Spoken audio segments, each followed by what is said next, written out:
यांच्या ममता दिनाच्या निमित्ताने त्यांना अभिवादन केलेलं आहे आणि हिंदू हृदय सम्राट शिवसेना प्रमुख बाळासाहेब ठाकरे यांच्या आणि मासाहेब मीनाताई ठाकरे यांच्या संस्कारातून ही जी शिवसेना उभी राहिली त्याच्यामध्ये माननीय उद्धवसाहेब महाराष्ट्राचे मुख्यमंत्री आहेत आणि कोविडच्या काळामध्ये ज्या ज्या लोकांचं छत्र हरपलं किंवा त्यांचे जीव वाचावेत म्हणून आरोग्य विभागाने, मुख्यमंत्र्यांनी आणि सर्वच सरकारने जीवाचं रान केलेलं आहे आणि खूप विपरीत परिस्थितीतून आपण इथपर्यंत येऊन पोचलेले आहोत। तर हा जो ममता दिनाचा आजचा संस्कार आहे त्याच्यामधून पुढच्या काळामध्ये सगळ्या गोरगरिबांपर्यंत लस मिळावी आणि त्या व्हॅक्सिनच्या माध्यमातून सगळ्यांचं जीवन सुरक्षित व्हावं अशा प्रकारची अपेक्षा आणि उमंग मनामध्ये मी व्यक्त करते। आणि आजच्या निमित्ताने 2020 ते 2030 ही 10 वर्ष संयुक्त राष्ट्रसंघाने कृती दशक म्हणून जाहीर केलेली आहेत आणि त्याच्यानुसार जगामध्ये जे हवामान बदल, सारखी येणारी वादळं, नैसर्गिक आपत्ती, भुकेचे प्रश्न, बेरोजगारीचे प्रश्न याच्याबद्दल पुढच्या 10 वर्षात सर्व देशांनी काम करण्याचा संकल्प आहे। आणि या कृती दशकाच्या निमित्ताने महिलांमध्ये सुद्धा प्रबोधनाची मोहीम घेण्याची घोषणा मी आज करत आहे आणि त्याच्यामध्ये महाराष्ट्रातल्या विविध जिल्ह्यांमधले महिला आणि पुरुष कार्यकर्त्यांना सहभागी करून घेण्याची इच्छा आहे। सरकार शक्ती विधेयक आणतं आहे, ज्या शक्ती विधेयकाची संयुक्त चिकित्सा समिती झालेली आहे आणि त्याच्यासाठी माझ्याकडे महिला संघटनांनी ज्या दिलेल्या सूचना आहेत त्या सूचना सरकारपर्यंत पोचाव्यात यासाठी पण मी जरूर प्रयत्न करणार आहे। आजच्या या कार्यक्रमाला उद्योजक जितेंद्र जोशी, उद्योजक सुप्रिया बडवे, शिरीष फडतरे, तसंच शिवसेना महिला आघाडीच्या स्वाती ढमाले, अश्विनी शिंदे या सर्व कार्यकर्त्या, आनंद गोयल हे सर्व उपस्थित आहेत। पण आज ममता दिनाच्या बरोबरीने अत्यंत एक महत्त्वाचा दिवस आहे की ज्याच्यामध्ये लोकशाहीचा चौथा स्तंभ म्हणून आपण ओळखतो आणि आज पत्रकार दिन आहे। अत्यंत हिरिरीने, तडफेने समाजातल्या अन्यायग्रस्तांची बाजू मांडणारे तुम्ही आमचे सांगाती आहात, साथीदार आहात आणि म्हणून सर्व पत्रकारांना मनपूर्वक मी शुभेच्छा देते। दुर्दैवाने आपले सगळ्यांचे सहकारी असलेले आणि माझे स्वतः अत्यंत ज्याला आपण म्हणू दिवसच्या कंठस्थ ज्यांच्याशी माझा संवाद होता ते पांडुरंग रायकर आपल्यामध्ये नाही आहेत, त्यांची उणीव मला निश्चितपणाने भासते आहे। आणि मला असं वाटतं की असे कोविड योद्धे जे आपण गमावलेत त्याच्या जयंत करंजगावकर असतील किंवा सामाजिक राजकीय क्षेत्रातले अनेक व्यक्ती असतील, काही डॉक्टर्सनासुद्धा याची बाधा झालेली आहे आणि यापैकी पत्रकारांचे जे प्रश्न आहेत त्यामध्ये नुकतंच केंद्र सरकारने जे कोविड योद्धे म्हणून पत्रकारांचं दुर्दैव निधन झालं त्याच्याबद्दल काही मदतीची योजना नुकतीच केंद्र सरकारने जाहीर केलेली आहे। ती योजना अतिशय गरजेची आहे आणि पत्रकार संरक्षण कायदा महाराष्ट्रात झालेला आहे, परंतु पत्रकारांना अधिकाधिक सहकार्य मिळावं किंबहुना पत्रकारांच्या निवासासाठी म्हणून सहकारी सोसायट्या ठिकठिकाणी तयार व्हाव्यात या दृष्टिकोनातून नामदार एकनाथ शिंदे यांच्याशी मी बोलणार आहे आणि मुंबई, नवी मुंबई, ठाणे, पुणे, सोलापूर, कोल्हापूर जी ज्या महानगरपालिका क्षेत्र आहेत अर्थात ग्रामीण भागामध्ये सुद्धा पत्रकारांना याची आवश्यकता आहेच, परंतु नगरविकास विभागाच्या मार्फत या कामाला चालना देण्यासाठी आमचा जरूर प्रयत्न असेल। श्रमिक पत्रकार संघ किंवा पत्रकारांच्या संघटनांनी या संदर्भामध्ये खास जरूर प्रयत्न केले तर त्याला मी उपसभापती, विधान परिषद आणि शिवसेना प्रवक्ता म्हणून निश्चित सहकार्य करीन।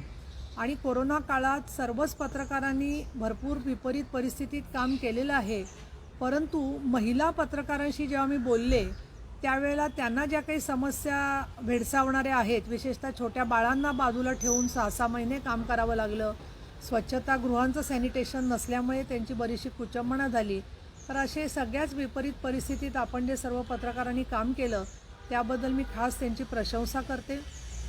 आणि त्यांना जे काही आजारी होऊन बरे झालेत ते खरोखर डॉक्टर्स आणखीन औषधांमुळे बरे झालेले आहेत आणि आपली सार्वजनिक आरोग्य व्यवस्था अधिक सुधारावी या दृष्टिकोनातून आमचा पूर्णपणाने सरकारला लक्ष असणार आहे।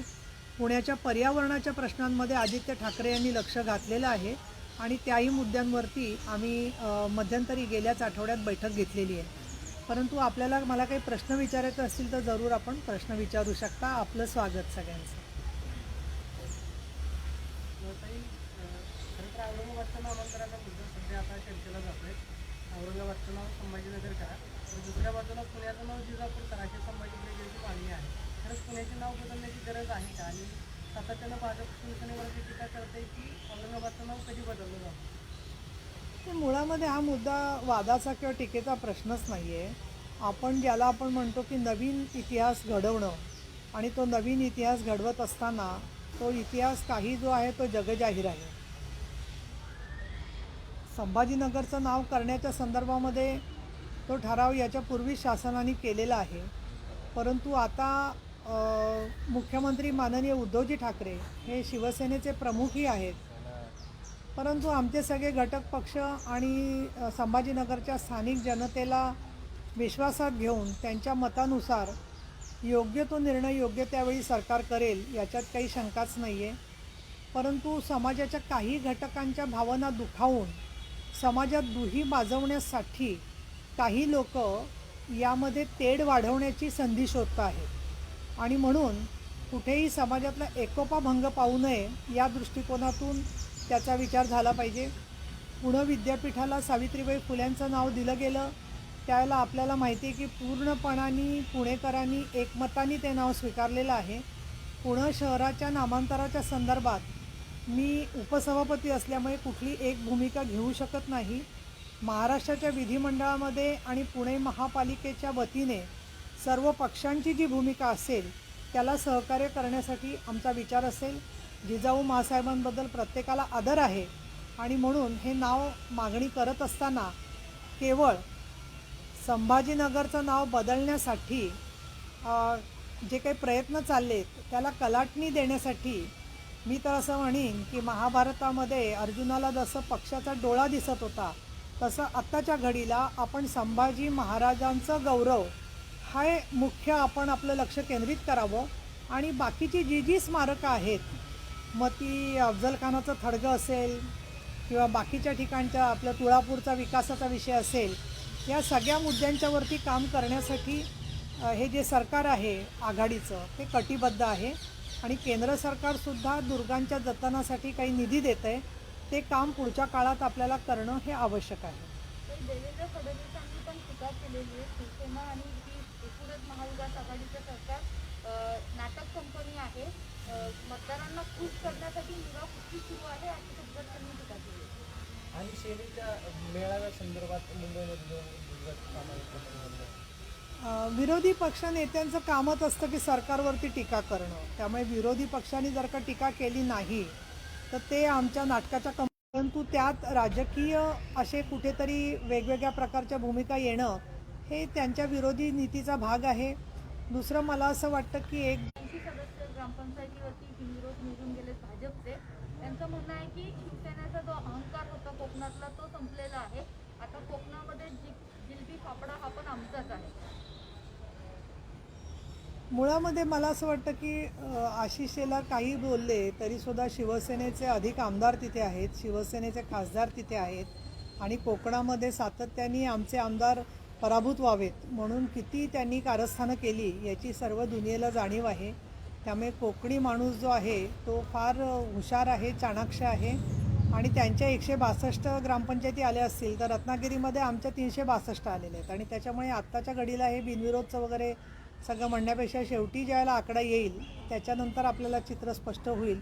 परंतु जनादेश जो आहे विधानसभेतल्या आमदारांचा तो संपूर्णपणाने शिवसेनेच्या बाजूनी आहे. या जिलबी आणि फाफडाच्या विषयावर मी नवीन पत्रकारांना सांगू इच्छिते की तुम्ही काहीजणं स्वाभाविक आहे म्हणजे त्यात तुमचा दोष नाही आहे, तुम्ही वयाने लहान असाल, पण 2001मध्ये म्हणजे 19 वर्षापूर्वी शिवसेनेचे त्यावेळेचे कार्याध्यक्ष आणि आताचे मुख्यमंत्री आमदार उद्धवजी ठाकरे यांनी मी मुंबईकर ही मोहीम हातात घेतली होती आणि मी मुंबईकर म्हणजे ज्याला कुणाला मुंबई आणि महाराष्ट्र आपली जन्मभूमी आणि कर्मभूमी वाटते आहे त्या प्रत्येकाला सामावून घेण्याचाच त्याच्यात भूमिका होती. आणि त्या काळामध्ये आम्हाला हा अनुभव आला की कितीतरी बिगर मराठी लोक विशेषतः शिवसेनेची शाखा ज्यांना फक्त माहिती आहे लहानपणापासून अशा अनेक नवमतदारांनी आम्हाला मतदान केलेलं आहे. दुसरं गुजरात आणि महाराष्ट्र दोन वेगळी राज्य झाली, परंतु जे गुजराती भाषिक मराठी लोकांचा द्वेष करत नाही आहेत, मराठी समाजाबरोबर मिसळून गेलेले आहेत, असे गुजराती भाषिक असतील किंवा अन्य भाषिक असतील जे महाराष्ट्राला, मुंबईला, पुण्याला कर्मभूमी मानतात, त्या सगळ्यांचं शिवसेनेमध्ये स्वागतच आहे. आणि म्हणून देशामध्ये राष्ट्रीयत्व आणि महाराष्ट्रामध्ये मराठी अस्मितेची भूमिका म्हणजे मराठी लोकांच्या बरोबर विकासाची भूमिका हा त्याचा भाग आहे.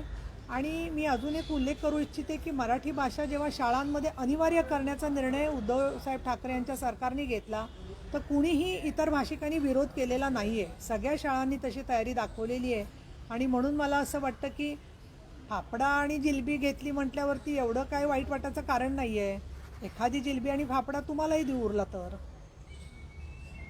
दिशा कायदा अंमलबजावणी झाली आणि पहिला गुन्हा राष्ट्रवादीचे युवक प्रदेशाध्यक्ष महबूब शेख यांच्यावर दाखल झाला, त्याच्याबद्दल काय मत? सागर, मी आपल्याला इथे थोडं माहिती सांगू इच्छिते की अजून दिशा कायदा मंजूर झालेला नाही आहे.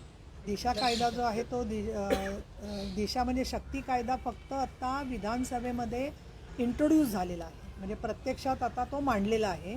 त्याच्यावर 1 मार्चपर्यंत चर्चा होऊन त्याचा अंतिम मसुदा अजून ठरायचा आहे. आणि कुठलाही कायदा हा मंजूर झाल्यानंतर आधीच्या गुन्ह्यांना लागू होत नाही. आणि त्यामुळे त्यांच्यावरती जो गुन्हा दाखल झाला आहे त्याबद्दल मी आधीच काल निवेदन केलेलं आहे की ती जी महिला आहे पीडित, तिचा पत्ता चुकीचा आहे असं पोलिसांनी माहिती सांगितली आहे. तर मी माझ्या माहितीप्रमाणे ती आपल्या जवळपासच कुठेतरी आहे. तर त्यामुळे मी आवाहन करते की त्यांनी निर्भयतेने का तर सुनील केंद्रेकर विभागीय आयुक्त किंवा राजू वैद्य आमचे सभापती किंवा मोक्षदा पाटील ग्रामीण पोलीस विभागाच्या किंवा पुण्यामधले कोणी पोलीस अधिकारी यांच्याकडे समोर येऊन स्वतःचं जी काही कैफियत ती जरूर मांडावी आणि पोलिसांनी निपक्षपातीपणे काम करावं. तुम्हाला कल्पना आहे की गेले 35 वर्ष मी राजकीय सामाजिक जीवनात काम करते. आरोपी कुठल्या पक्षाचा आहे याच्यासाठी राजकारण करायचं नसतं, तर आपल्याला कायदा सगळ्यांना समान आहे याचा एक कुठेतरी निर्वाळा मिळावा लागतो. आणि गृहमंत्री नामदार अनिल देशमुख यांची भूमिका याच्यामध्ये स्पष्ट आहे. महाराष्ट्रामध्ये शेकडो IPS अधिकारी आहेत की ज्यांना माहिती आहे की राजकीय हस्तक्षेप न करता कसं काम करायचं. त्यांनी अनेक प्रकरणामध्ये पुण्यात दाखवलेलं आहे. पुण्यामध्ये तुम्हाला माहिती आहे की अनेक भूखंड माफिया गेल्या काही महिन्यात जेलमध्ये गेलेले आहेत. आणि एक मुलीची केस जी जम्मू काश्मीरला तो आरोपी पळून गेला होता, तर पुणे शहराचे पोलीस आयुक्त अमिताभ गुप्ता यांच्या लोकांनी जम्मूपर्यंत जाऊन त्याला अटक केलेली आहे. आणि त्यामुळे सगळेच पोलीस दबावाखाली असतात. अशा प्रकारे कुठे गैरसमज होऊ नये. पण पीडित मुलींनी एकतर आमच्यासमोर यावं, सांगावं, अन्यथा न्यायालयात जावं. पण तिने हजर होऊन जे काही साक्षी पुरावे असतील ते समोर पुढे येऊन चार्जशीट दाखल करण्यासाठी सहकार्य करावं असं माझं त्यांना आवाहन आहे. आता 5 झालं ना, किती 5-6 विषय झाले आपले, सगळे संपले. हां.